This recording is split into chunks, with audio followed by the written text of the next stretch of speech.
hipertensión arterial. Es un tema bastante importante, puesto que la hipertensión arterial tiene una difusión a nivel mundial que linda ya en ser un problema de salud pública, puesto que a nivel general aproximadamente el 25% de la población mundial es portadora de hipertensión arterial en mayor o menor grado de acuerdo al lugar de origen.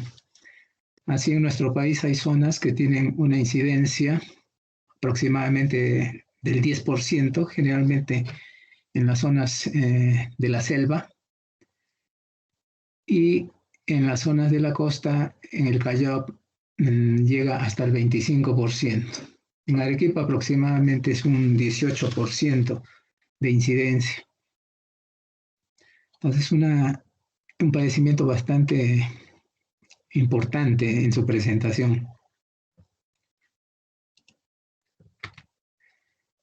Para definir la hipertensión arterial, según la Organización Mundial de la Salud, es la elevación sostenida de la presión arterial más de 140 milímetros de mercurio la sistólica y mayor a 90 milímetros de mercurio la presión diastólica. El 95% de los casos de hipertensión son llamada hipertensión arterial esencial o primaria.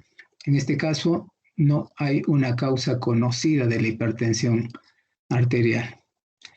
Y el 5% aproximadamente de los casos hay una causa identificable, que es la llamada hipertensión arterial secundaria.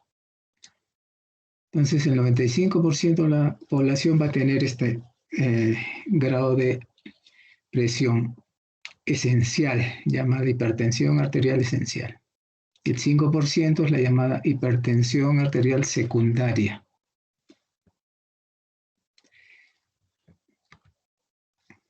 Esa es una definición en términos generales de la Organización Mundial de la Salud.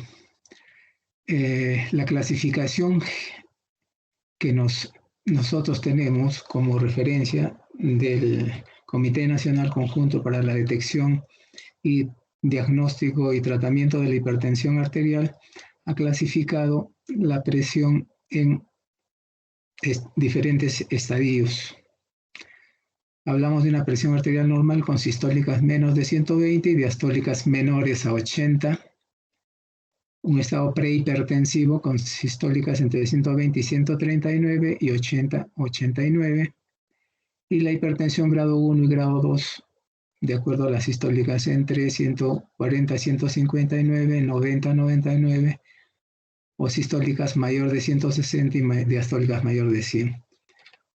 En algunas otras clasificaciones ustedes van a ver el estadio hipertensión arterial estadio 3, que habla de presiones sistólicas entre mayores de 180 y diastólicas mayores de 110, ¿no? Pero esa clasificación ya no se usa, solo hemos quedado en grado 2, porque esos niveles de hipertensión son pocas veces vistos en términos generales. Las últimas guías del 2020 de hipertensión arterial, dentro de la clasificación, nos habla de estos estadios, ¿no? Presión arterial normal, presión arterial normal alta y grado 1 y grado 2. Entonces acá podemos ver en forma similar los estadios de hipertensión. Entonces así podemos clasificar en presión normal con sistólicas menores de 130 y diastólicas menores de 85. Las llamadas presión normal alta son el llamado estado prehipertensivo, ¿no? Pacientes que pueden llegar a ser hipertensos y que deben tener ya una intervención sobre la presión arterial. Existen otros tipos de hipertensión, ¿no? La hipertensión sistólica pura del anciano. En esos casos, la presión sistólica es mayor de 140 y las diastólicas son menores de 90. Entonces los ancianos, debido a las modificaciones al endurecimiento arterial, van a tener una tendencia a hacer hipertensiones sistólicas, con presiones sistólicas mayores de 140. Entonces, en los ancianos esa hipertensión también debe ser tratada. En niños o recién nacidos, existen tablas de percentiles para el diagnóstico de hipertensión arterial.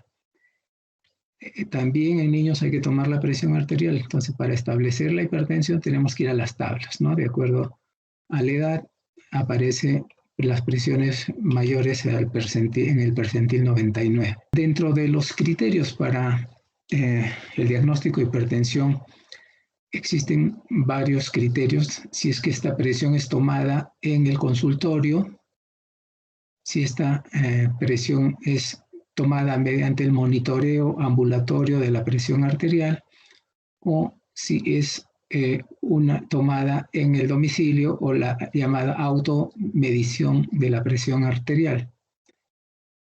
La hipertensión basada en el consultorio, generalmente hablamos de hipertensión cuando hay sistólicas mayores de 140 y diastólicas mayores de 90. O sea, ahí podemos hacer el diagnóstico de hipertensión.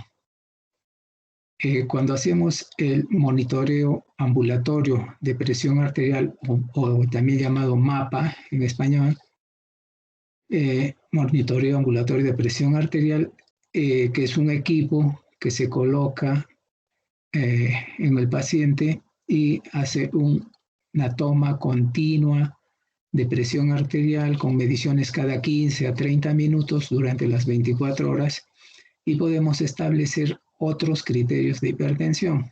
Así, cuando usamos el MAPA o monitoreo ambulatorio de presión arterial, el promedio de 24 horas para que el paciente sea considerado hipertenso es sistólicas mayores de 130 y diastólicas mayores de 80. Entonces, es un promedio de las presiones durante todo el día con mediciones cada 15 a 30 minutos. Las presiones con el MAPA durante el día, o sea, con el paciente despierto, el promedio para considerar hipertensión debe ser sistólicas mayores de 135 y diastólicas mayores de 85. Y el promedio en mediciones durante la noche, durante el periodo de sueño, para considerar hipertenso a un paciente, las sistólicas deben ser mayores de 120 y las diastólicas mayores de 70. Entonces, así tenemos que con el monitoreo ambulatorio de presión arterial vamos a tener estos valores para considerar al paciente hipertenso. Hay que considerar que estos son valores promedio que da la máquina en sus mediciones durante el día y durante la noche. El monitoreo o la automedición de la presión arterial o medida de la presión arterial en casa, esta también sirve como referencia para diagnóstico de hipertensión. Cuando tenemos a un paciente que no le podemos hacer un monitoreo ambulatorio de presión arterial, utilizamos la automedición de la presión arterial, o también denominada ahora AMPA. Entonces, la automedición de la presión arterial o la presión arterial domiciliaria medida por el paciente, para considerar hipertensión, las sistólicas tienen que ser mayores de 135 y las diastólicas mayores de 85, en promedio de todas las mediciones que se tome el paciente. Entonces, hay que tener siempre estas consideraciones para el diagnóstico.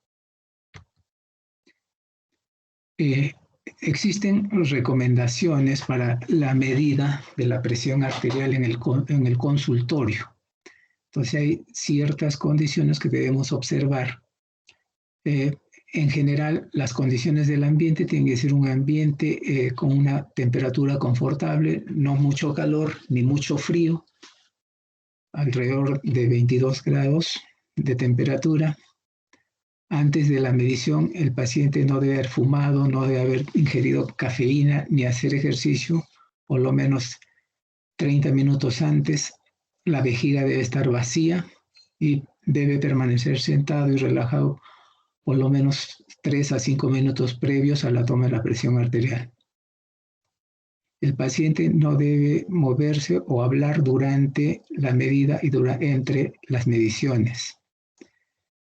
La posición del paciente, el paciente debe estar sentado con el brazo descansando en una mesa y la porción media del brazo a nivel del corazón. La espalda debe estar apoyada en la silla. Las piernas no deben estar cruzadas y los pies deben descansar en el piso.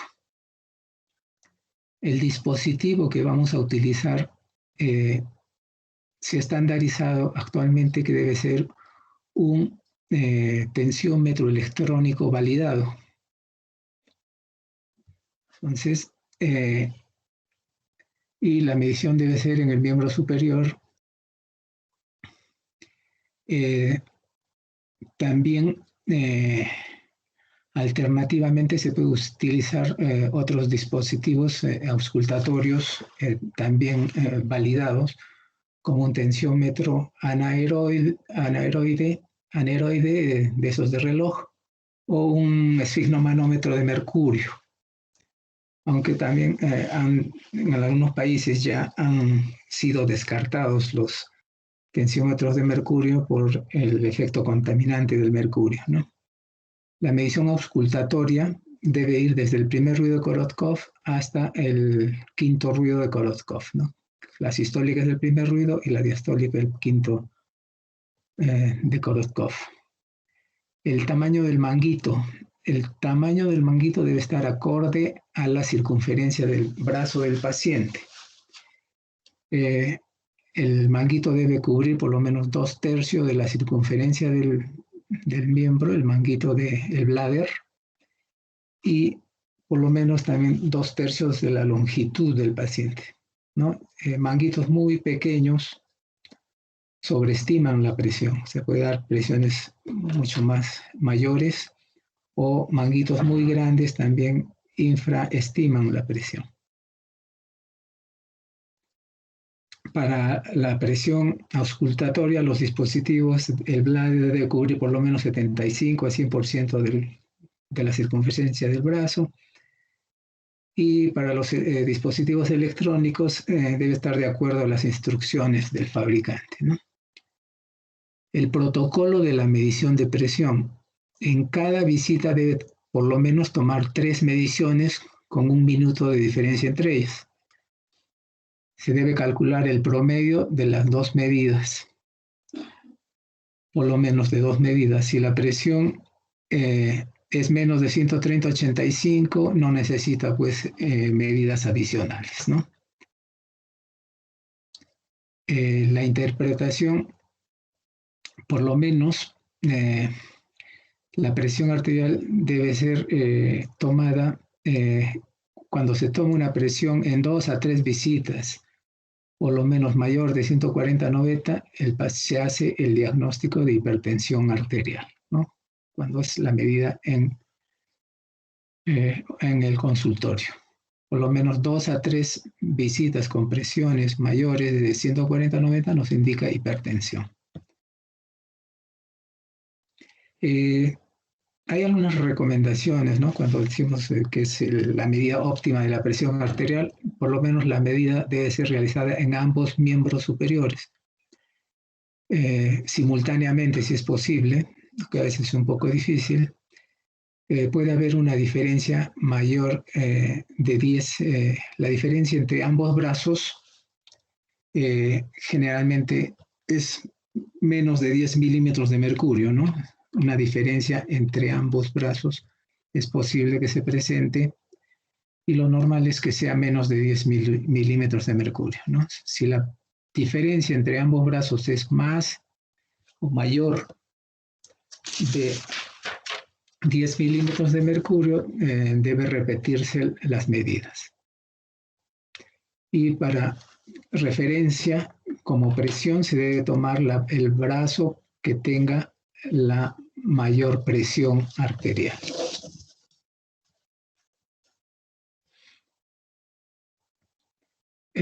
Si la diferencia entre ambos brazos es mayor de 20 milímetros de mercurio, se debe ampliar los estudios para descartar alguna alteración a nivel de los miembros, ¿no? En algunos casos puede haber enfermedad de Takayasu o puede haber algún problema vascular que explique esto.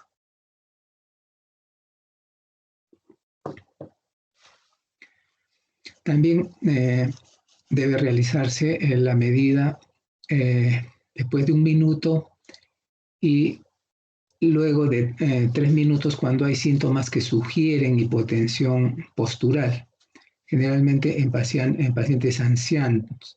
Entonces se debe tomar la presión arterial sentado y echado y la presión arterial de pie, ¿no? Si la presión arterial tomada de pie luego de una incorporación rápida en el paciente tiene una caída de más de 20 milímetros de mercurio, hablamos de hipotensión ortostática. Entonces hacemos el diagnóstico de hipotensión ortostática generalmente en pacientes ancianos que pueden presentar este tipo de alteraciones. Entonces acá tenemos las recomendaciones para la toma de presión arterial: una sala quieta con temperatura confortable, no haber fumado ni hacer ejercicios ni café por 30 minutos antes, la vejiga vacía, un descanso de 3 a 5 minutos. Se toman 3 medidas con 1 minuto de intervalo, se usa el promedio de las 2 últimas medidas. El paciente debe estar sentado con la espalda recta, no hablar durante ni entre las mediciones. El manguito debe ser adecuado al brazo del paciente, el brazo debe estar descansando sobre la mesa, los pies del paciente horizontales sobre el piso, no cruzar las piernas. El tensiómetro es un tensiómetro electrónico validado o un tensiómetro manual para toma de presión auscultatoria. En la presión auscultatoria manual, el bladder o manguito debe cubrir 75 a 100% de la circunferencia del brazo. Y entonces, lo nuevo de estas guías es que tenemos que la presión arterial se ha validado los tensiómetros electrónicos, ¿no?, para la medición de la presión arterial.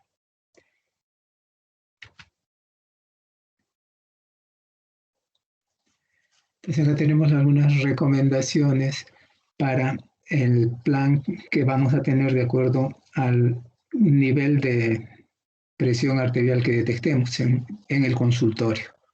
Si tenemos presiones menores de 130/85, el paciente debe volver a tener un control dentro de 3 años. No es necesario mayores controles. Si tiene factores de riesgo, el paciente debe ser evaluado en 1 año.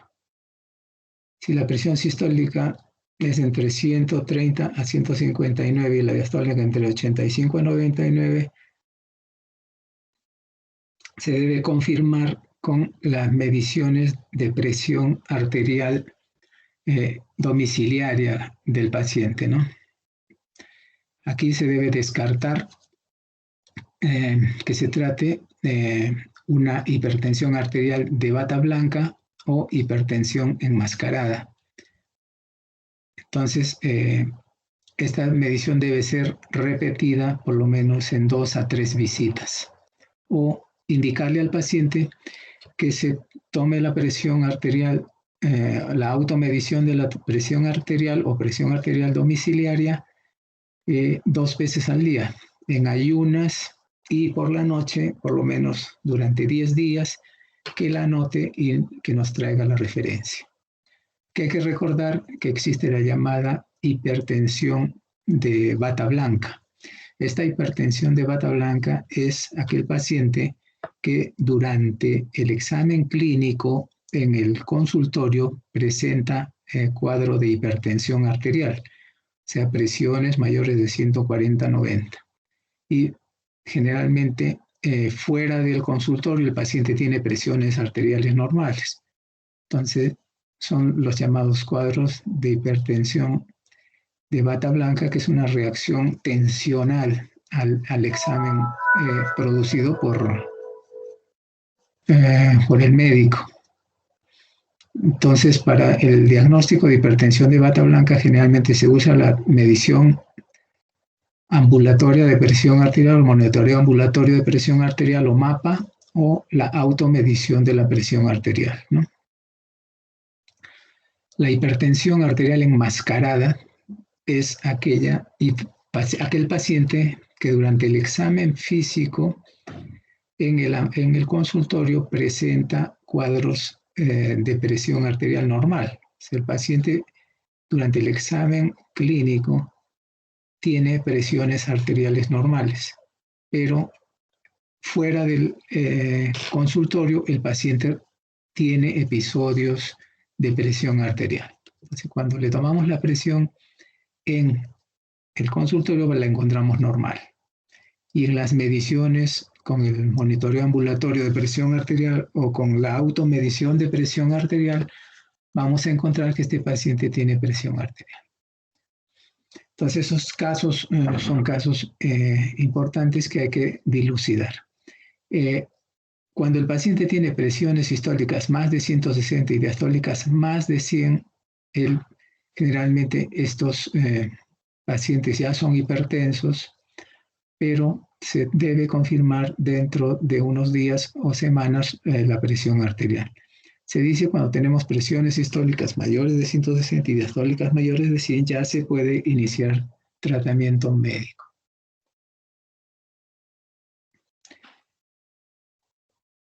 Entonces acá vemos algunas condiciones para la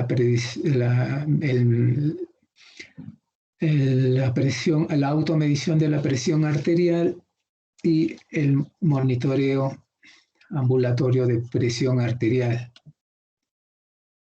Entonces, en la automedición de la presión arterial es como las tomas de la presión debe ser igual que en la medición de consultorio, las mismas recomendaciones.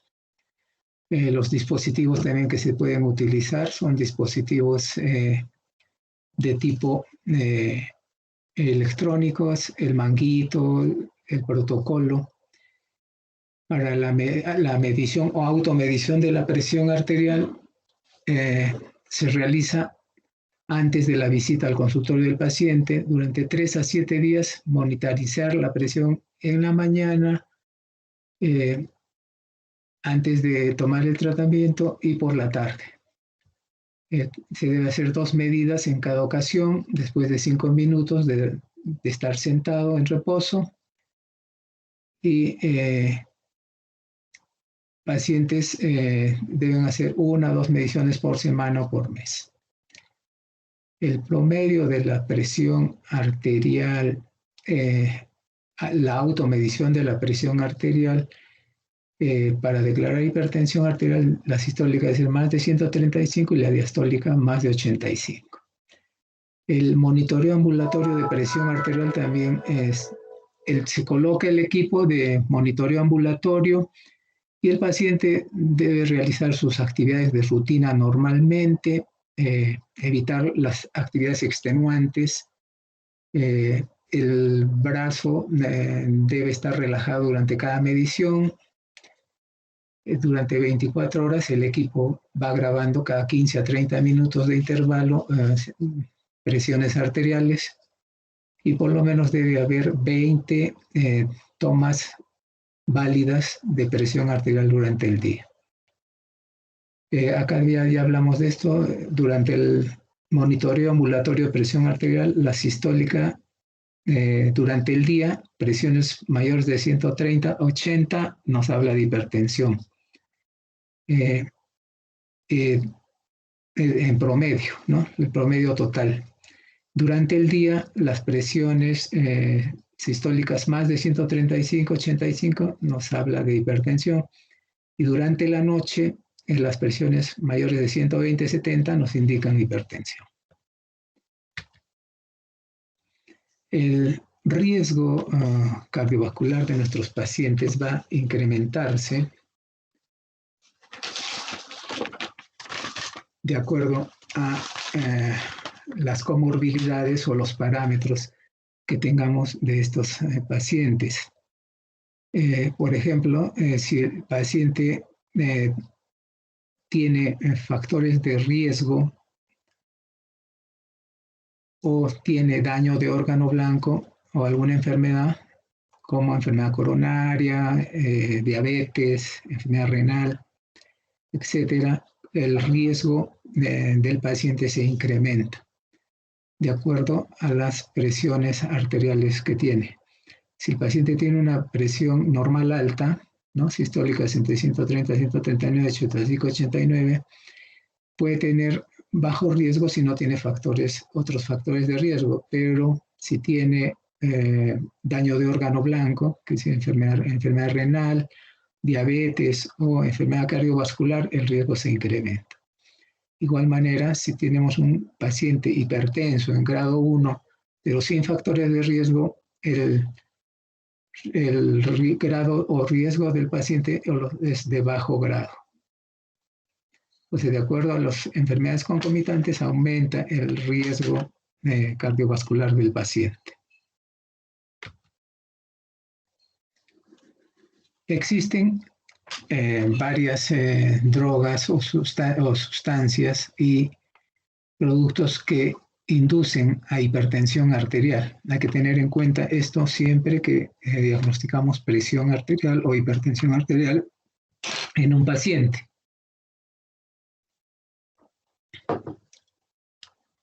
Por ejemplo,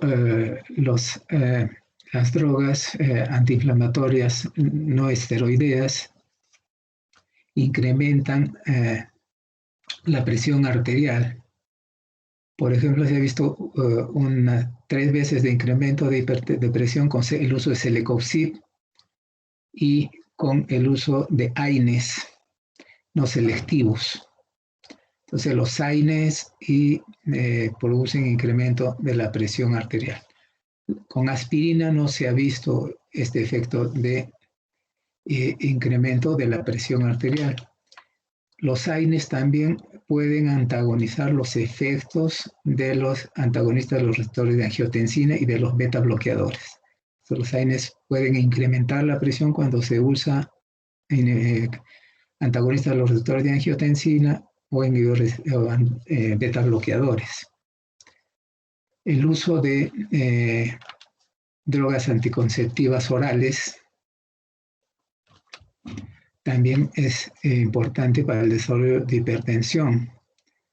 Hay unas 6 a 3 veces de incremento con altas dosis de estrógenos, ¿no? Los estrógenos pueden incrementar. Los antidepresivos también, generalmente los inhibidores de la recaptación de serotonina y norepinefrina incrementan la presión arterial. También los antidepresivos tricíclicos la incrementan. Pero no hay incremento de la presión arterial con los inhibidores selectivos de la recaptación de serotonina. También el uso de acetaminofén o paracetamol incrementa el riesgo relativo de hipertensión cuando se usa diariamente. Otras drogas como esteroides, corticoides aumentan la presión porque retienen sodio y agua, la terapia antirretroviral, drogas simpático-miméticas como pseudoefedrina, cocaína, anfetaminas. La pseudoefedrina se usa bastante en los antigripales. Entonces, el uso frecuente de antigripales puede desencadenar hipertensión. Las drogas serotoninérgicas antimigrañosas, ¿no? La eritropoyetina recombinante humana, también inhibidores de la calcineurina, inhibidores de la quinasa y de la angiogénesis, tipo hidroxiesteroide de hidrogenasa, pueden incrementar la presión, ¿no? Hierbas y otras sustancias, ¿no? El uso de alcohol en exceso puede incrementar. Hay otras sustancias como el maguán, el ginseng, altas dosis de estas, yoimbina o estas sustancias derivadas de naturales pueden producir hipertensión arterial. Hay que tenerlas en cuenta.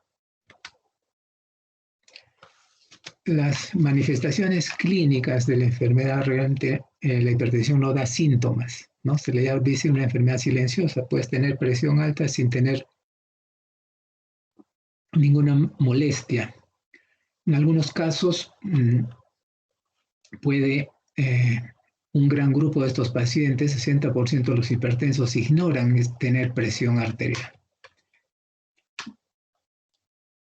Hay un gran grupo de pacientes que a pesar de tener hipertensión arterial no se diagnostica porque son asintomáticos.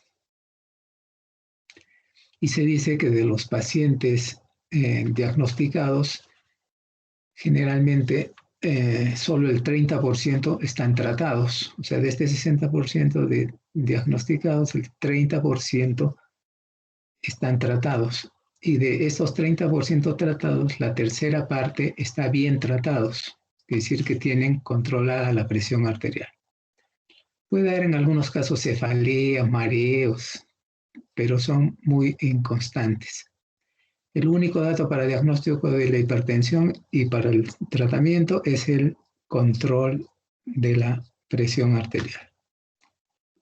El paciente debe tener controles periódicos para descartar en los pacientes que exista daño de órgano blanco, a nivel de los vasos sanguíneos, riñón, corazón, cerebro, retina, etc. Los factores determinantes de la hipertensión arterial, hay un componente genético que no es medible, pero que es una tendencia familiar. El sistema renina-angiotensina-aldosterona juega un papel importante. Hay un grupo de pacientes con hipertensión dependiente de renina que tiene predominio de la vasoconstricción por angiotensina. Hay una hipertensión dependiente de volumen con aumento del líquido extracelular. El sistema nervioso simpático también incrementa la resistencia vascular periférica y el gasto cardíaco, lo cual produce incrementos de la presión arterial. Existen factores vasoconstrictores derivados del endotelio, como las endotelinas, que pueden producir incremento de la presión arterial. En términos generales, existen variados factores predisponentes. Como dijimos, el 95% de nuestros pacientes son pacientes hipertensos esenciales y el 5% vienen a ser hipertensos secundarios, ¿no? La causa principal de hipertensión arterial secundaria es la enfermedad renal parenquimal, ¿no? La pielonefritis crónica, la glomerulonefritis, nefritis tubulointersticial. Hay compromiso renal secundario a otros padecimientos como el lupus, esclerosis sistémica, las vasculitis, la enfermedad renovascular por enfermedad aterosclerótica, displasia fibromuscular o poliarteritis nodosa, la llamada hipertensión renovascular, causas endocrinas, ¿no? Feocromocitoma, síndrome de Cohn, síndrome de Cushing, uso de drogas, ya hablamos, cocaína, anfetamina, ciclosporina, el retiro brusco de clonidina o beta bloqueadores puede producir también hipertensión. Fenilciclidina, es típico la coartación de aorta, ¿no? Es la llamada hipertensión de los miembros superiores con presión normal en los miembros inferiores. La preeclampsia y eclampsia, o hipertensión gestacional, también es importante como causa secundaria. Quizás en niños la principal causa de hipertensión en recién nacidos o niños es la coartación de aorta. Hay que tener en cuenta siempre la coartación de aorta en los niños. Entonces, cuando se detecta hipertensión con ausencia de pulsos o presión disminuida en miembros inferiores. En todos los casos de hipertensión el manejo va a ser modificaciones del estilo de vida y la terapia farmacológica. Si la presión es normal, debe mantenerse las modificaciones del estilo de vida. Si es un estado prehipertensivo, con sistólicas entre 130 a 139 y diastólicas entre 80 a 89, solamente se modifica el estilo de vida, no se da droga. Si hay hipertensión grado 1 o hipertensión grado 2, se inicia la terapia con un ARA2 o un antagonista de la receptor de angiotensina más un calcio antagonista, y si es que hay hipertensión grado 2 se puede combinar dos fármacos más diuréticos o fármacos a dosis completas. Entonces el tratamiento va a ser una combinación de drogas. ¿Cuáles son las fundamentales modificaciones en el estilo de vida? Cuando tenemos un paciente hipertenso, se deben dar las recomendaciones inicialmente sobre la reducción de la ingesta de sal. Hay una fuerte evidencia de la relación entre el ingreso de sal y el incremento de presión arterial. Existen poblaciones mediterráneas, algunas tribus en la selva que no tienen contacto con la sal y no usan sal en su dieta. Entonces, este grupo de poblaciones se ha visto que la hipertensión es prácticamente ausente. Entonces, hay que disminuir la ingesta de sal con una dieta menos de 2 gramos de sal por día. Esto quiere decir que es una dieta sin agregar ninguna cantidad de sal a la comida.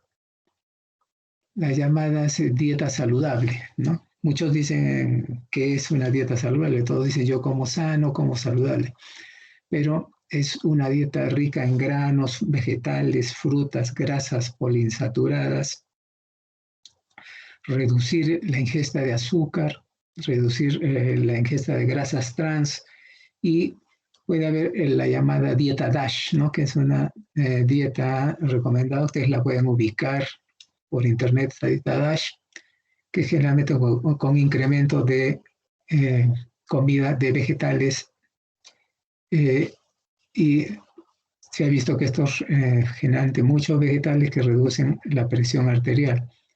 Otros alimentos que son benéficos incluyen alimentos con alto contenido de magnesio, calcio y potasio, ¿no? Como algunas legumbres, el tofu, etc.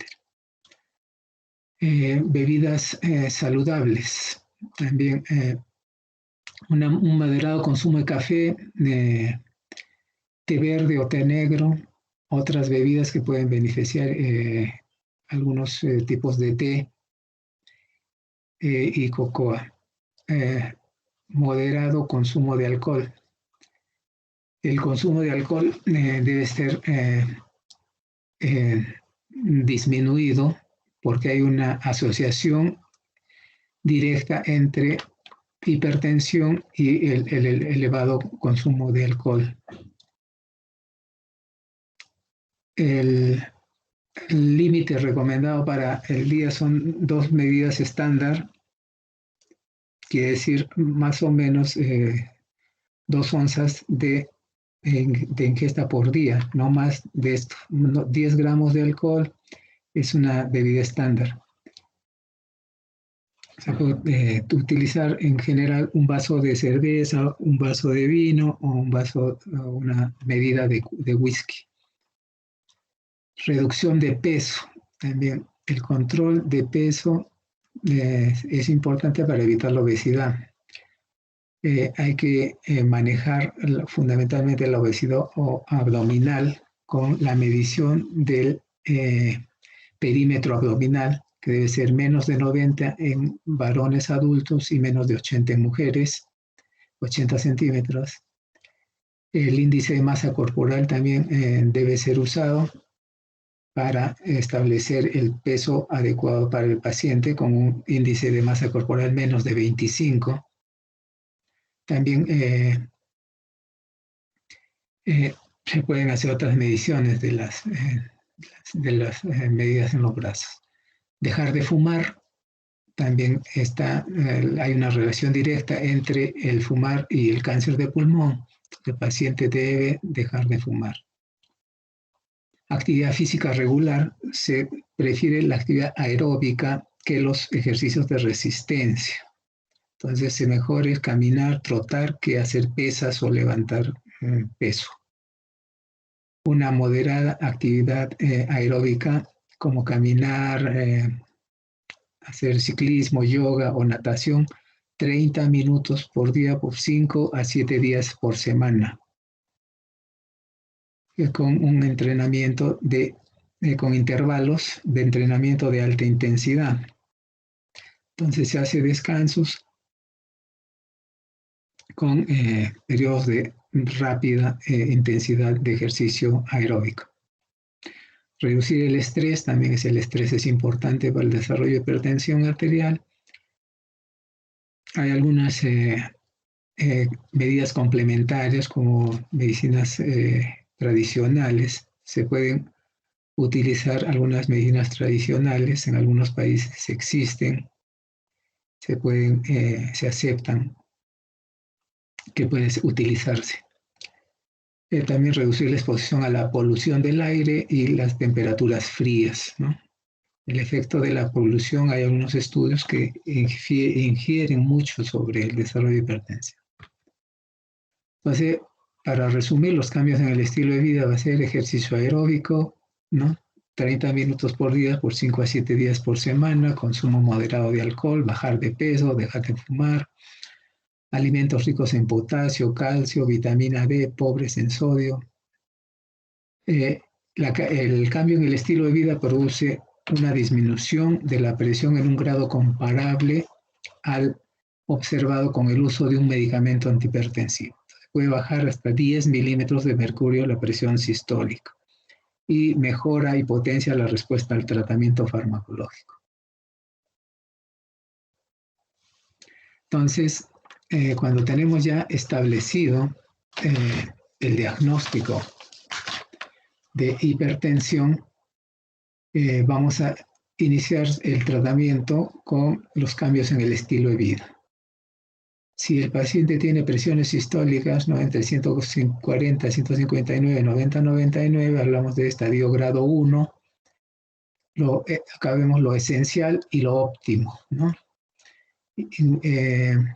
Este paciente tiene que iniciar tratamiento inmediatamente con drogas, ¿no? Si el paciente tiene alto riesgo como enfermedad cardiovascular, enfermedad renal, diabetes mellitus o compromiso de órgano blanco. Entonces, si es un paciente de alto riesgo, debemos iniciar el tratamiento. Lo esencial es, si tenemos drogas disponibles, el paciente debe hacerse una intervención con modificaciones del estilo de vida, y si no lo controlan la presión, a estos pacientes se debe iniciar terapia. Si el paciente no tiene disponibilidad de drogas, el paciente con bajo o moderado riesgo debe intervenir la presión para el tratamiento. Si el paciente tiene esas presiones mayores de 160 con 100, debe darse un tratamiento inmediato. Entonces, primero tenemos que hacer intervención con modificaciones del estilo de vida, y en los pacientes con presiones mayores de 160 con 100 debe iniciarse tratamiento farmacológico. ¿Cuáles son nuestras metas para el control de la presión arterial en el consultorio? La meta es una reducción de presión arterial sistólica de 20 milímetros y la diastólica de 10 milímetros de mercurio, por lo menos. Idealmente, la presión debe ser menos de 140/90. Lo óptimo En estos casos va a ser, si el paciente tiene menos de 65 años, la presión sistólica debe ser menos de 130, si es que es tolerada, o por lo menos mayor a 120. Entonces, si tiene menor de 65 años, la presión sistólica debe ser entre 130 y 120. Si tolera a presiones menores, también se puede aceptar, pero lo ideal es en sistólicas entre 120 y 130. Si tiene más de 65 años, la presión sistólica debe ser menos de 140-90. Y el límite es de acuerdo a la presión que tolera. Si se mantiene estas metas, el paciente debe hacerse un control dentro de los 3 meses siguientes. Las recomendaciones para el inicio del tratamiento es fundamentalmente vamos a tener que lo ideal en el tratamiento es utilizar una droga que tenga una combinación o una píldora que tenga una combinación de drogas para la terapia. El paso 1 para el tratamiento es una combinación de drogas a baja dosis. En primer lugar, un antagonista de los receptores de angiotensina o un IECA más un bloqueador de los canales del calcio a baja dosis. Esto quiere decir a mitad de la dosis. Si es que el paciente no controla, el paso 2 va a ser la combinación de un antagonista de los receptores de angiotensina, ¿no? Un antagonista de los receptores de angiotensina o un inhibidor de la enzima convertidora de angiotensina más un calcio antagonista dihidropiridínico a dosis completa, ¿no? Entonces, la dosis máxima aceptada para estos pacientes.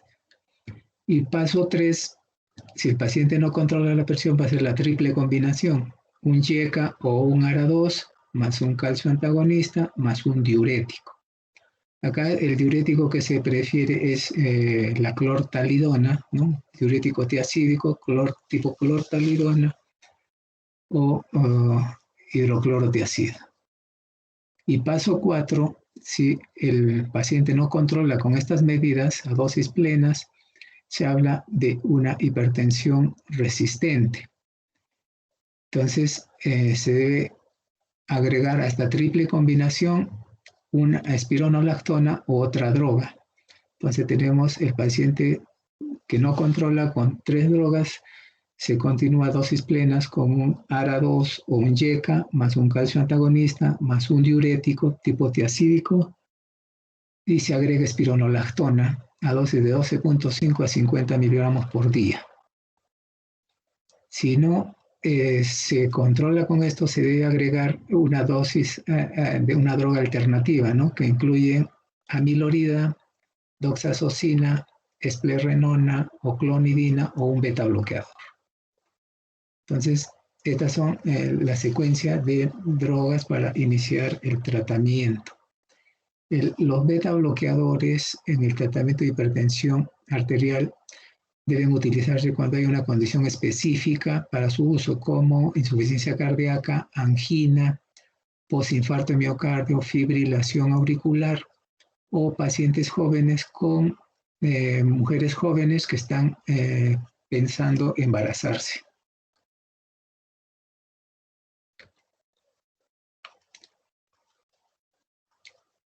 Entonces, las características ideales de una droga para el tratamiento debe ser una droga que prevenga la morbimortalidad. Hay que tratar de usar una droga que se utilice una sola vez al día y que dé 24 horas de protección. El tratamiento debe ser fácil, accesible al paciente y no debe ser costoso. El tratamiento debe ser bien tolerado y de ver una evidencia de beneficio del uso de la medicación en las poblaciones a la cual está aplicada. Entonces, estas son características que van a dar que el paciente tenga adherencia al tratamiento y no rechace el tratamiento.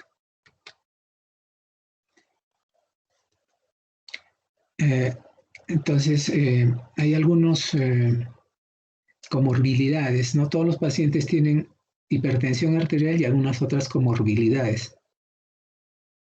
Así vamos a ver que el paciente que tiene enfermedad reumática, por ejemplo, la droga recomendada va a ser un antagonista del receptor de angiotensina con calcio antagonistas más diuréticos. El paciente puede utilizar drogas biológicas que no afectan la presión arterial. Entonces, lo que se debe evitar en los pacientes reumáticos con hipertensión son las altas dosis de AINES. Como ya dijimos, aumentan la presión arterial. En pacientes psiquiátricos se puede utilizar antagonistas receptores de angiotensina, diuréticos, beta bloqueadores, no utilizar metoprolol, si es que existe los beta bloqueadores, si existen algunos antidepresivos que inducen taquicardia, se puede utilizar beta bloqueadores o drogas antipsicóticas que también pueden inducir taquicardia. Y se puede utilizar hipolipemiantes antidiabéticos. Evitar los calcio antagonistas en los pacientes psiquiátricos por el desarrollo de hipotensión ortostática. Si el paciente tiene una enfermedad renal parenquimal, ¿qué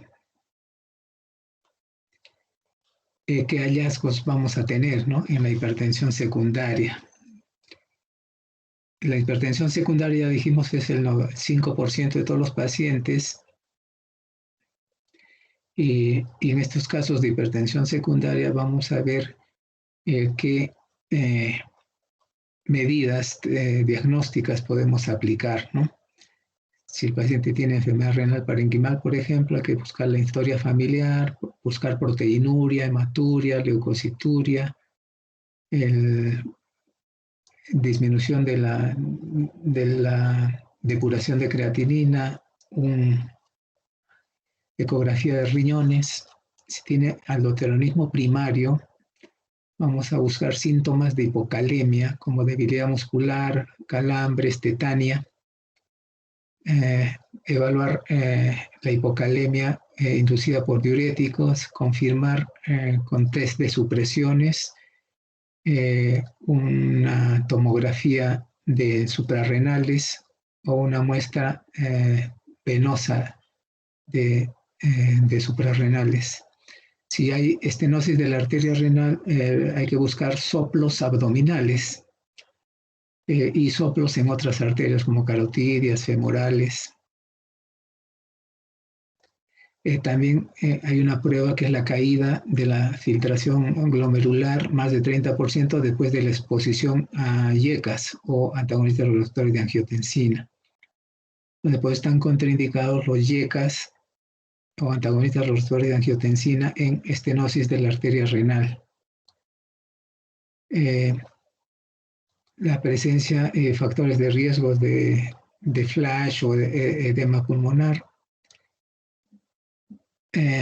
También hay que buscar en pacientes con inicio de la presión de la hipertensión en menores de 30 años por sospecha de displasia fibromuscular de la arteria renal. ¿Cómo se evalúa? Por disminución de la tasa de filtración glomerular. Se puede utilizar ultrasonido de las arterias renales o ecografía de las arterias renales. Por tomografía se puede ver las arterias renales o por angioresonancia, que están disponibles también. En el feocromocitoma los signos van a ser dolores de cabeza, palpitaciones, perspiración, palidez, historia de hipertensión lábil. Los análisis básicos que vamos a pedir, metanefrina en plasma, excreción de metanefrinas y catecolaminas en orina 24 horas. Se va a realizar una tomografía o resonancia magnética abdominopélvica. En el síndrome de Cushing vamos a ver clínicamente la obesidad central, estrías purpúricas, el rubor facial, atrofia de piel, fácil sonrojamiento, debilidad muscular. Hay que buscar en los análisis hipocalemia, incremento del cortisol en saliva, para diagnóstico el test de supresión de dexametasona, cortisol en orina 24 horas y estudios de imágenes de pituitarias. La coartación de aorta se caracteriza por presión alta en los miembros superiores, hipotensión o presión normal en los miembros inferiores, con retardo o ausentes pulsos en los miembros inferiores femorales. Se diagnostica con un ecocardiograma, angiotomografía o una angioresonancia. La apnea del sueño también. Hay diagnósticos como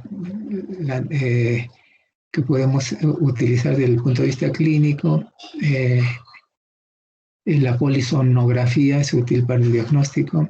Y cuando hay enfermedad tiroidea, calor, intolerancia, pérdida de peso, temblores, palpitaciones, o pacientes con hipotiroidismo, intolerancia al frío, ganancia de peso, cabello seco, y el dosaje de T3, T4 libre y TSH para el diagnóstico. Existe la llamada hipertensión gestacional, ¿no?, que comienza por encima de las 20 semanas de gestación y puede desarrollarse hasta las 6 semanas posparto.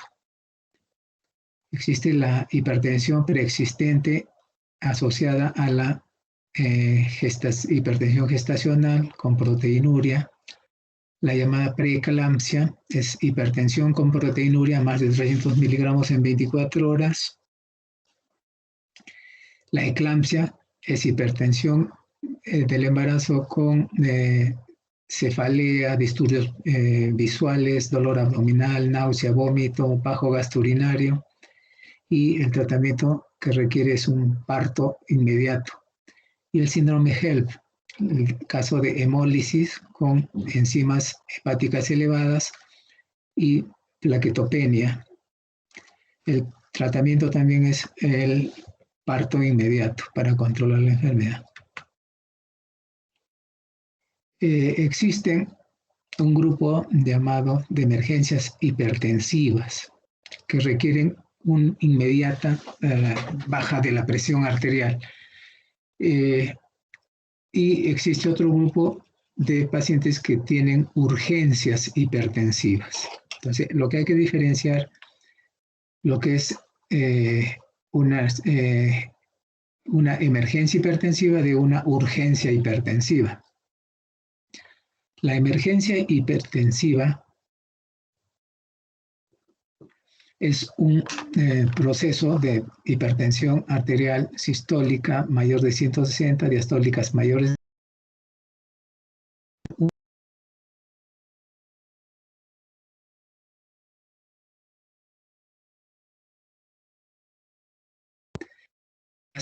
por vía endovenosa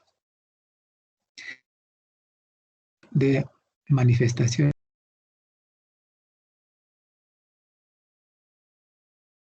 La urgencia hipertensiva es un paciente que tiene presiones sistólicas mayores de 160, con diastólicas mayores de 110, pero que no tiene ningún síntoma. Esa presión arterial en una urgencia se debe dar tratamiento con drogas por vía oral y la presión se debe controlar en un término de 24 a 48 horas. Entonces, la diferencia es urgencia hipertensiva, presión alta sin síntomas y con tratamiento 24, 48 horas. Emergencia hipertensiva es sinónimo de compromiso hemodinámico grave con tratamiento endovenoso y control de la presión en 1 hora. Entonces, para las emergencias hipertensivas o crisis hipertensivas, tenemos la hipertensión maligna con falla renal, con insuficiencia renal aguda. El manejo, control de la presión debe ser hecho en horas. La presión media debe caer un 20 a 25%. El tratamiento va a ser con drogas endovenosas, la betalol-nicardipina, nitroprusiato o urapidil. La encefalopatía hipertensiva, ¿no? Paciente con compromiso neurológico, la caída de la presión debe ser inmediata, la presión arterial media menos 20 a 25% debe disminuir con drogas endovenosas. Un ACV isquémico agudo con presiones sistólicas más de 220 o presiones diastólicas mayores de 120, el control de la presión debe hacerse en 1 hora con caídas de la presión arterial media de 15%. En estos casos, la presión sistólica debe no ser menos de 160. La caída de la presión sistólica no debe ser por debajo de 160, porque en ese caso puede producir isquemia cerebral si se hace una caída, puede incrementar la isquemia cerebral si se hace una caída muy brusca de la presión arterial. Entonces, nuestra meta es una sistólica de 160, por lo menos, con drogas endovenosas. Un paciente con ataque isquémico agudo cerebral con indicación de terapia trombolítica y con presiones mayores de sistólicas mayores de 185, diastólicas mayores de 110, la caída, el control debe ser en 1 hora, la presión arterial media menos 15% con drogas endovenosas. Un accidente cerebrovascular hemorrágico, ¿no? Con presiones mayores de 180, la caída de la presión debe ser inmediata, con presión sistólica entre 130 y 180. Un evento coronario agudo, un infarto agudo de miocardio, baja es la presión inmediata con sistólicas menores de 140. El edema agudo pulmonar cardiogénico también, la caída de la presión inmediata con presiones sistólicas menos de 140. Una disección aórtica aguda, también las presiones inmediatas 120 de sistólica y 60 diastólica, la eclampsia o preeclampsia severa o el síndrome HELP, caída inmediata de la presión con sistólicas de 160 y diastólicas menos de 105. En este caso se puede utilizar drogas como la betalol-nicardipina o sulfato de magnesio.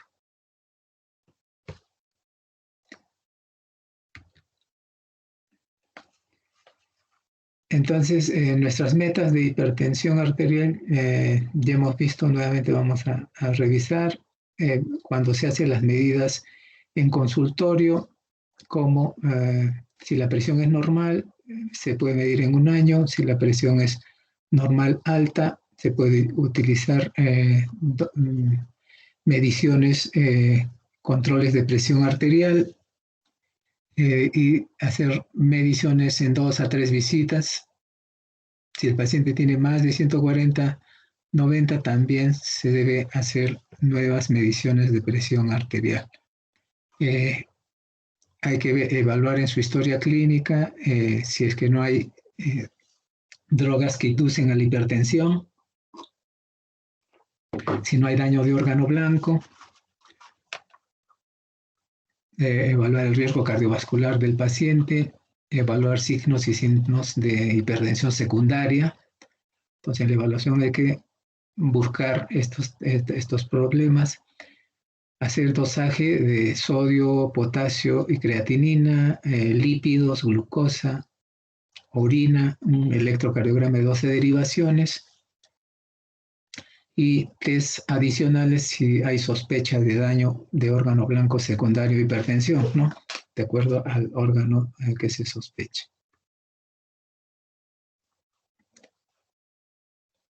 Entonces, del tratamiento, si la hipertensión es grado 1, siempre hacer modificaciones del estilo de vida y comenzar un tratamiento con drogas si el paciente tiene alto riesgo, ¿no? Tiene enfermedad cardiovascular, enfermedad renal, diabetes, daño de órgano blanco, o una edad mayor entre 50 y 80 años.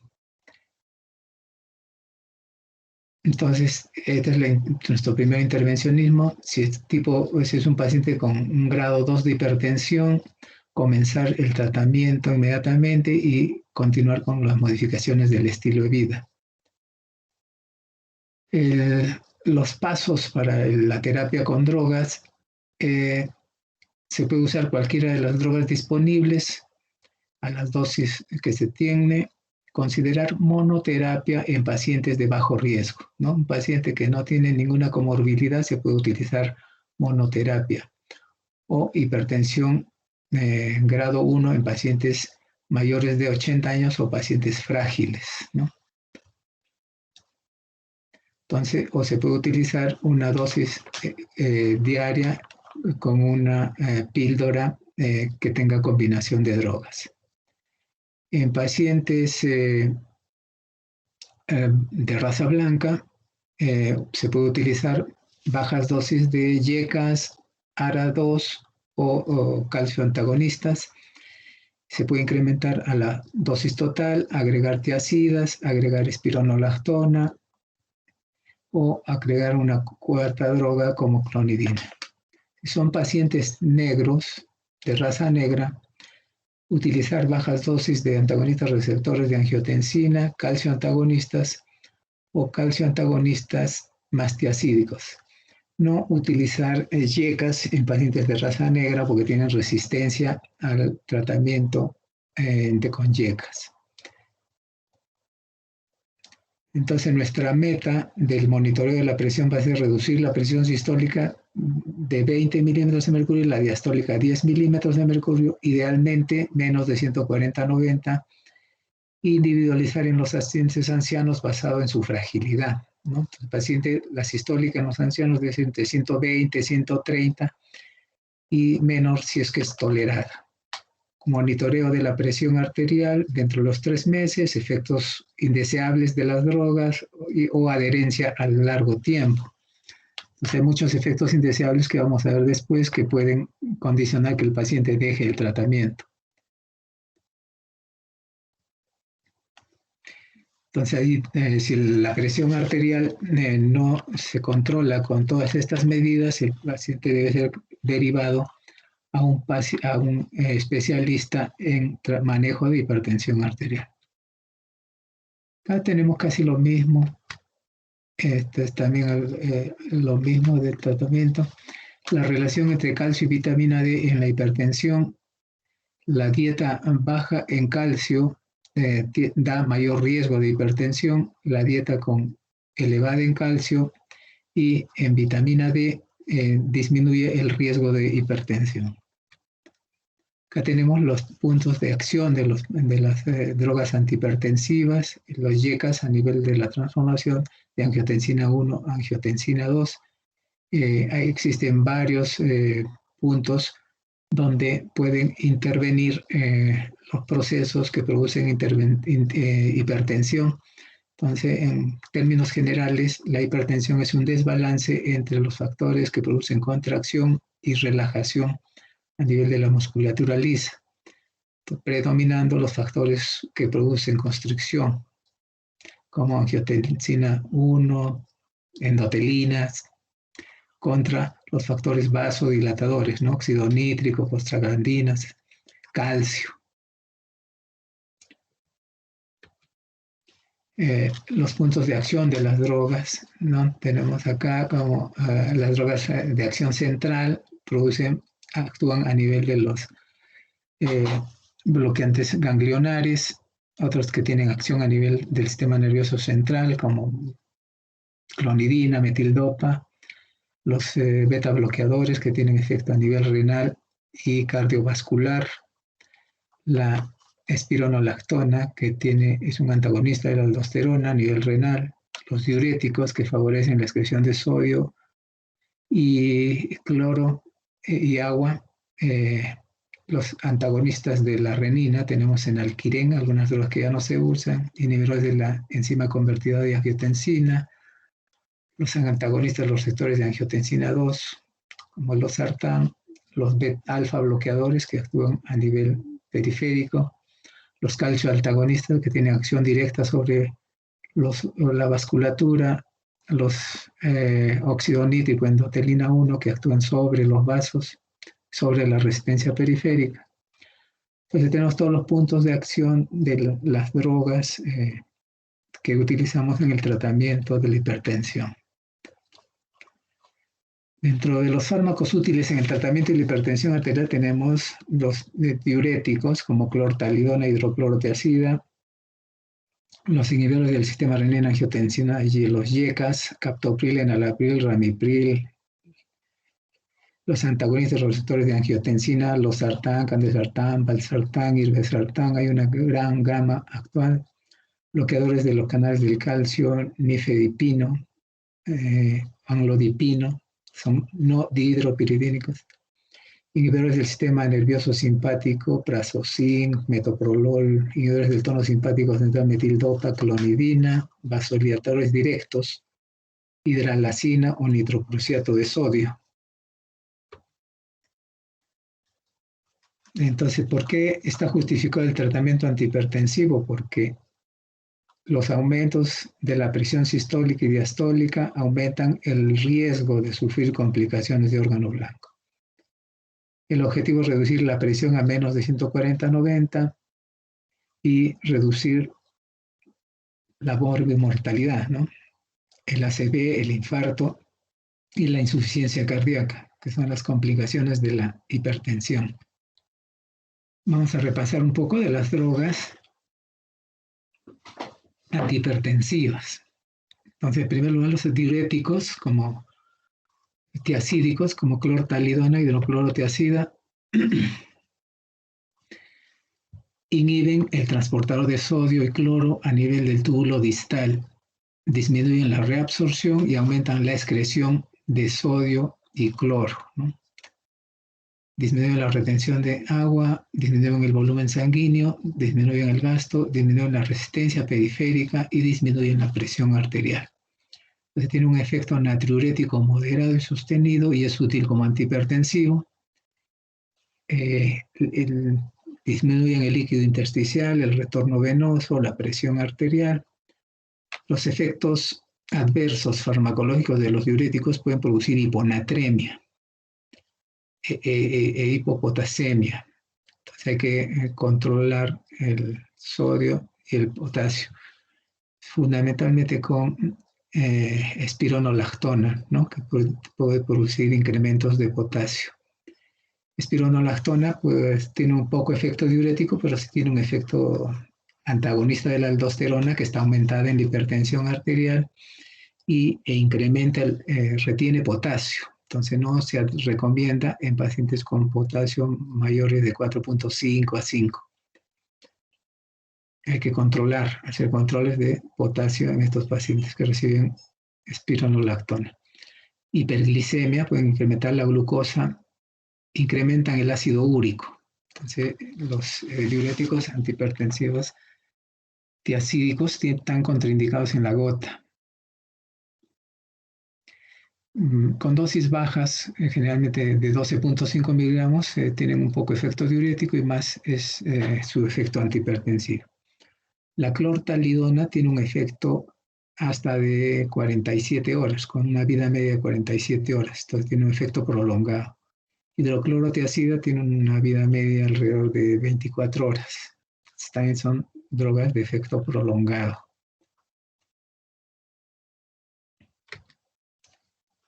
Los inhibidores del sistema renina-angiotensina-aldosterona bloquean la formación o acción de uno de los vasoconstrictores más potentes, ¿no? La angiotensina 2.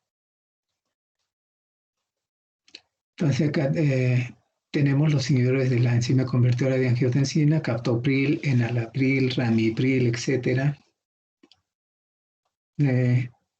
bloquean la conversión de angiotensina 1 a angiotensina 2.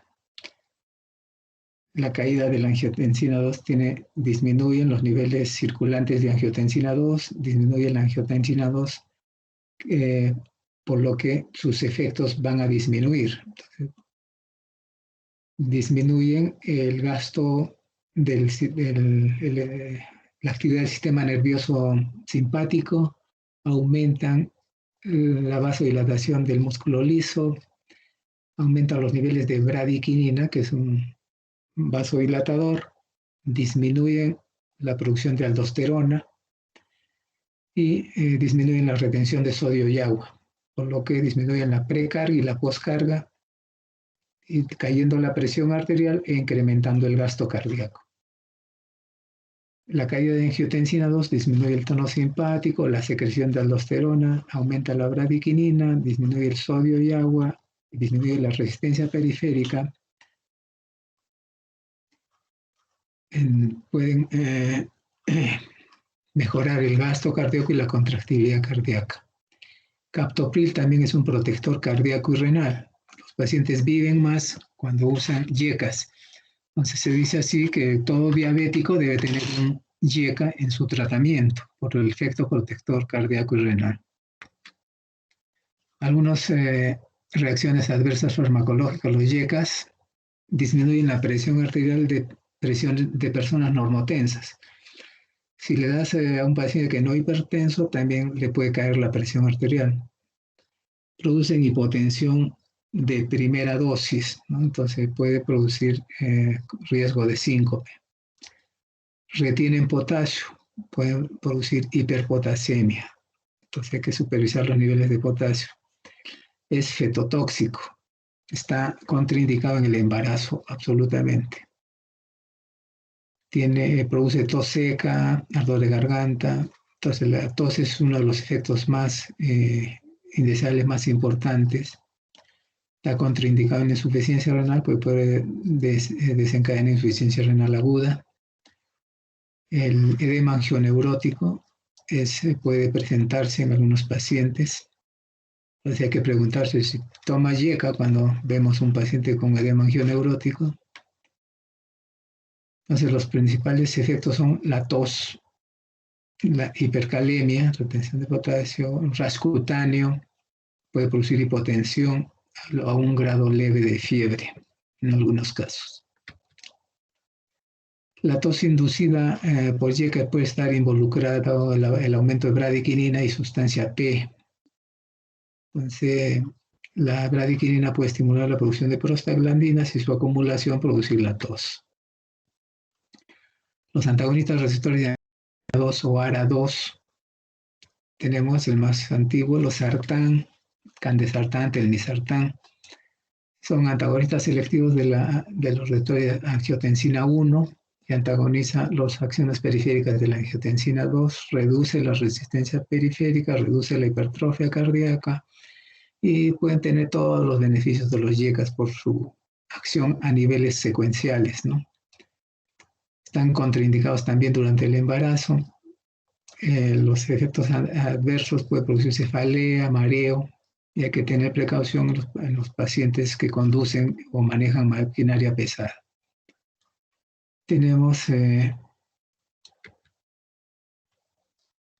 algunos ejemplos de acá cómo actúan los YECAs a nivel de la transformación de angiotensina 1, angiotensina 2 y los ARA2 bloqueando los receptores de angiotensina 1.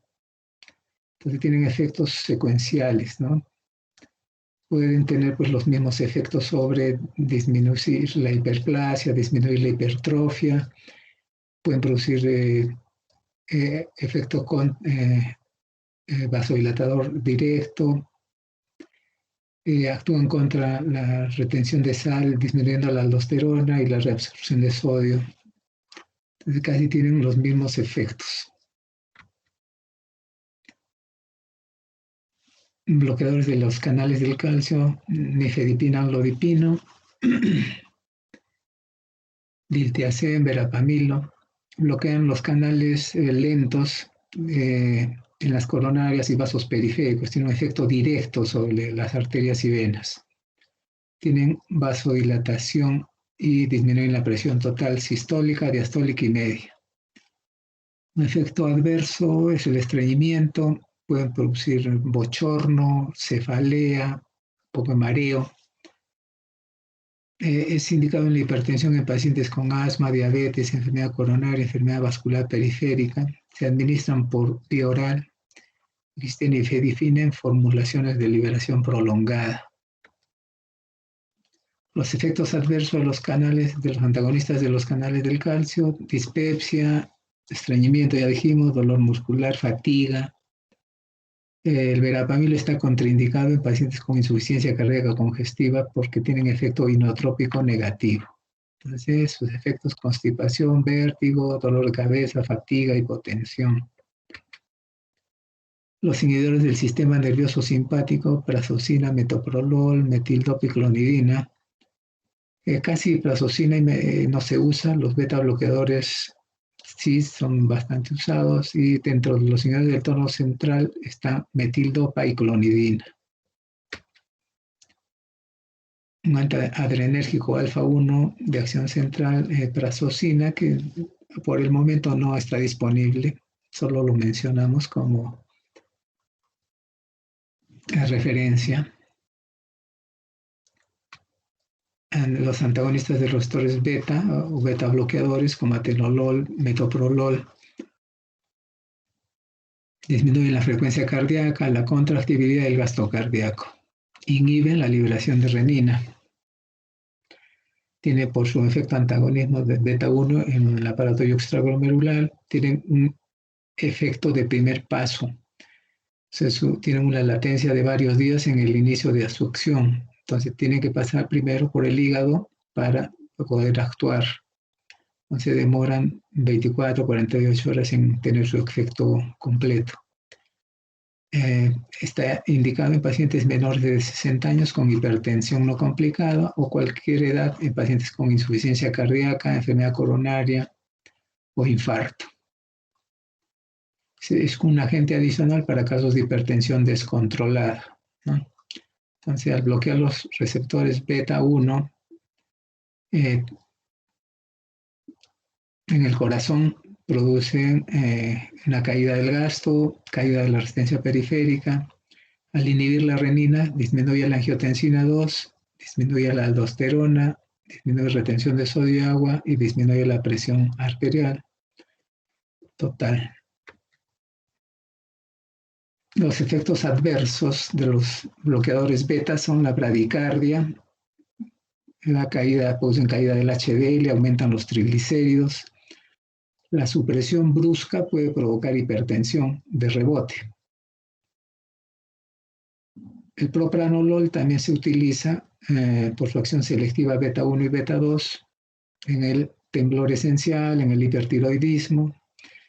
Por su efecto a nivel de los receptores beta 2 bronquiales, están contraindicados en el asma, en la insuficiencia cardíaca y en la enfermedad vascular periférica. Los efectos indeseables: hipotensión, bradicardia, pueden producir disnea, fatiga, insomnio y disfunción sexual, disminución de la libido. Los antihipertensivos inhibidores del tono simpático, clonidina y metildopa, son agonistas de los receptores adrenérgicos alfa 2 neuronales. Disminuyen la presión arterial y la función cardíaca. Generalmente metildopa, quizás la única indicación que tenemos ahora es la hipertensión del embarazo, ¿no? Se utiliza en pacientes embarazadas porque no tiene ningún efecto fetotóxico ni contra el embarazo. Se puede utilizar en embarazadas metildopa. Clonidina como cuarta droga de antihipertensivo en pacientes con hipertensión resistente.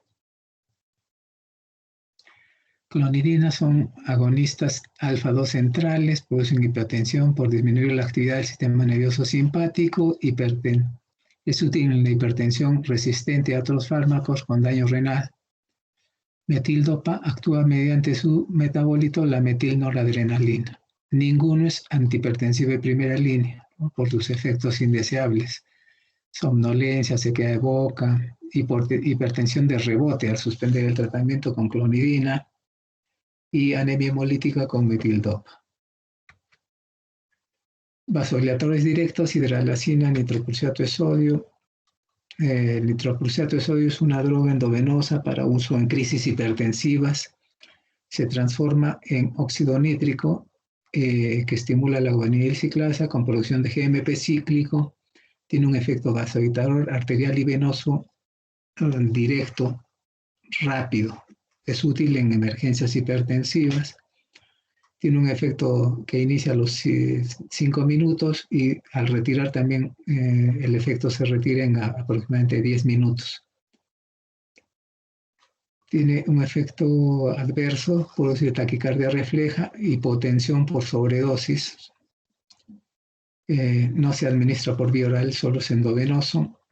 Se hidroliza a cianuro, el nitroprusiato de sodio, por lo que puede producir intoxicación por cianuro. Por ello, no es una droga que se use por más de 24 o 48 horas, porque se hidroliza a cianuro y puede ser tóxico. Esta toxicidad por cianuro se trata con hidroxicobalamina, vitamina B2 endovenoso, que se convierte en cianocobalamina, uniéndose al cianuro e inactivándolo. Entonces, todo paciente debe individualizarse la terapia de acuerdo a la terapia preexistente, ¿no? Si es angina, diabetes, hiperlipidemia, insuficiencia cardíaca, infarto, daño renal, asma. Entonces, así, en diabéticos se prefieren los YECAS o los ARA2. Si hay accidente cerebrovascular, los YECAS. Si hay angina, beta bloqueadores, calcio antagonistas. Si hay insuficiencia cardíaca, diuréticos. Y antagonistas los receptores de angiotensina, YECAS o beta bloqueadores. Si hay infarto de miocardio también, beta bloqueadores, YECAS. Si hay enfermedad renal crónica, ARA2, entonces son las drogas que se pueden preferir. La tendencia al uso de las drogas, cada vez se mantiene el uso de YECAS, ARA2. Los antagonistas receptores de angiotensina cada vez se usan más, los alfa bloqueadores o bloqueadores de acción central se usan menos, ¿no? Los tiazídicos también se usan en forma importante. Entonces ya hablamos algo de emergencias hipertensivas o urgencias hipertensivas, ¿no? Emergencia, control de la presión en 1 o 2 horas por drogas endovenosas. Las llamadas crisis hipertensivas, encefalopatía, aneurisma disecante, infarto, eclampsia, insuficiencia renal, anemia hemolítica, se debe solucionar con drogas endovenosas, ¿no? En 1 hora. La urgencia hipertensiva se utiliza drogas por vía oral, ¿no? Y se puede solucionar en 24 o 48 horas. Entonces, las complicaciones de la hipertensión las vamos a minimizar por el uso del tratamiento, ¿no? Las complicaciones que tenemos que evitar con el tratamiento de la hipertensión arterial. Vamos a ver solamente en forma rápida cómo se mide la presión arterial con la medición con dispositivos de insuflación tipo tensiómetro de mercurio, ¿no? Que es lo que estuvo estandarizado antes de que se estandarice la medición con dispositivos electrónicos. Es quizás el dispositivo estándar como referencia, ¿no? Se consta de manómetro, manguito, tubos de goma, peras de goma. Todavía están disponibles en nuestro medio los dispositivos de mercurio. Hay una bolsa de tela dentro de la cual está la cámara de goma o bladder, que es la medida que debemos tener para cada brazo, que cubra el bladder, que cubra 2/3 del grosor del brazo y 2/3 de la longitud del brazo. La pera de insuflación, el manómetro que señala la cantidad de presión ejercida, el depósito de mercurio que tiene un nivel de mercurio que va ascendiendo de acuerdo a la insuflación. Hay una medida, una regla donde está cada 2 milímetros, hay una marca de la distancia en milímetros cada 2 milímetros. El nivel de mercurio debe estar en 0 antes de insuflar, el tubo limpio, la columna debe caer en forma vertical, el fonendoscopio que utilizamos, ya lo conocemos, ¿no? Los auriculares, el tubo de goma, el diafragma, la cápsula de resonancia. Los tubos no deben tener una longitud más de 30 centímetros para mantener una adecuada auscultación. Si son muy largos, también disminuye la auscultación. La campana tiene 2 posiciones, ya conocemos, ¿no? Un lado correcto y el otro para auscultar timbres de alta frecuencia. La posición de las olivas hacia la parte anterior. Los manómetros aneroides se descalibran también, pero debe estar bien calibrados si es que se usa. Los manguitos, también existe un manguito para cada edad, para cada paciente, desde recién nacidos.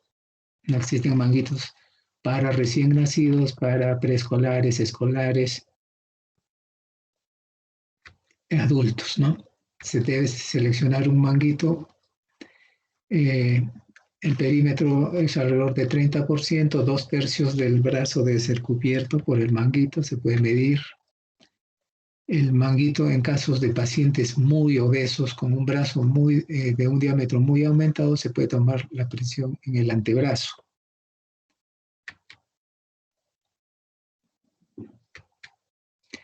Ya hablamos de la posición del paciente, ¿no? Y el estado y las medidas que debemos tomar para la medición del brazo descubierto. El manómetro a nivel de los ojos, se palpa el pulso en el pliegue interno del codo, se coloca el manguito dejando que por lo menos 2 traveses de dedos del borde inferior del manguito hasta el pliegue del codo. No debe estar por encima del pliegue del codo con 2 traveses de dedo. Se ubica la arteria radial, se determina el máximo nivel de insuflación y se debe esperar el nivel de presión que deje de palparse y se suma 30 milímetros de mercurio por encima para esperar 30 segundos antes de reinsuflar. Se coloca el estetoscopio a nivel de la arteria braquial con una presión suave, una presión muy excesiva puede distorsionar los sonidos. Se insufla el manguito en forma rápida hasta un máximo de insuflación, que es el máximo que ocluye la arteria. Se libera la cámara a una velocidad de 2 a 4 milímetros por segundo en forma lenta. La hipotensión ortostática es definida por el descenso de la presión arterial cuando el paciente cambia de posición supina a bipedestación. Una disminución de 20 milímetros de mercurio en la presión sistólica y diastólica nos habla de hipotensión ortostática. Entonces se le toma la presión con el paciente sentado o echado y se le hace poner de pie rápidamente. Cuando hay una caída de más de 20 milímetros de mercurio, nos habla de hipotensión ortostática. Para ocultar, ya sabemos, se ocultan los ruidos de Korotkov desde la fase 1, que es el primer ruido, hasta la fase 5. La fase 1 es el primer ruido, la fase 2 el ruido tiene un sonido soplante, después los ruidos se hacen secos, se atenúan y después desaparecen en la fase 5, ¿no? La fase 1 es la presión sistólica, hasta la fase 5, que es la diastólica. Entonces, desde el silencio que tenemos, la fase 1 de Korotkov, hasta la fase 5, los ruidos aparecen, se hacen soplantes, se hacen secos, se atenúan y desaparecen. La presión sistólica son los primeros ruidos que se identifican y la diastólica hasta que desaparece, o el último ruido que se ausculta. Hay muchas variables que pueden interferir en la toma de la presión, ¿no? El ambiente debe ser un lugar tranquilo, libre de ruidos, una temperatura promedio, porque el frío produce vasoconstricción y el calor vasodilatación, ya sabemos eso. El examinador también, cuando se usa instrumentos con medición con estetoscopio, el examinador debe tener ausencia de pérdida de audición y de la visión del examinado también, lo que agrava la presión arterial, el ejercicio, el tabaco, el café. Sabemos que no debe haber fumado ni hacer ejercicio. El examinado del dolor también puede incrementar la presión arterial. Entonces, si tiene dolor, la presión puede estar aumentada, no es que sea hipertenso, es una reacción al dolor. El estrés también incrementa la presión arterial.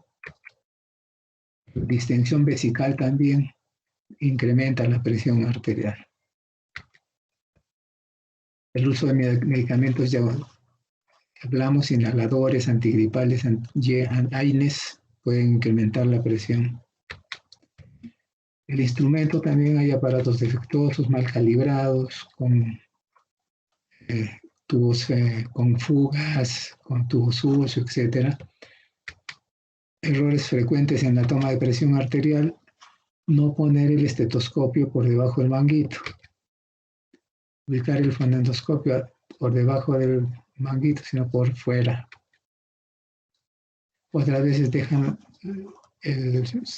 miden la presión con la ropa puesta, ¿no?, que comprime la arteria. No comprimir con la mano mientras se toma la presión. No decirle al paciente que comprima el manguito con sus manos. Entonces, una adecuada toma de presión nos va a llevar a un adecuado diagnóstico y un adecuado tratamiento. Bueno, espero que hay algunos errores en la toma de presión arterial, ¿no? Equipos mal calibrados, fallas en el estetoscopio, pérdida. Hay una tendencia al redondeo cuando uno toma la presión auscultatoria, ¿no? Tiene tendencia a marcar un poco más o un poco menos de la presión que marca el tensiómetro. Entonces, a veces hay que marcar exactamente la presión que auscultamos. Un sesgo sistemático. También tendemos a poner presiones un poco menores o mayores de las que existen. O la hipoacusia del observador, que también altera la detección. Entonces, los 10 errores más comunes en la medición: posición incorrecta, reposo insuficiente, manguito inadecuado, mal colocado, no medir la frecuencia cardíaca. Hay que tomar el pulso porque frecuencias muy altas disminuyen la presión arterial, o bradicardias muy lentas aumentan la presión arterial.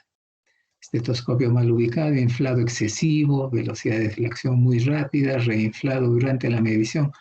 Cuando volvemos a reinsuflar, tenemos que bajar hasta el 0 y volver a ascender hasta el límite superior.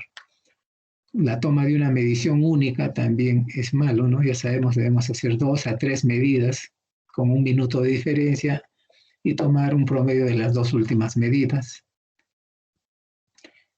En el caso de pacientes con hipertensión de mandil blanco, cuando tenemos un paciente que por primera vez lo vemos y tenemos presiones mayores altas, mayores de 140, podemos hacer un reposo de 5 a 10 minutos y volver a tomarle la presión a este paciente. Cuando es hipertensión del mandil blanco, la presión cae espontáneamente y podemos hacer el diagnóstico en el momento del control.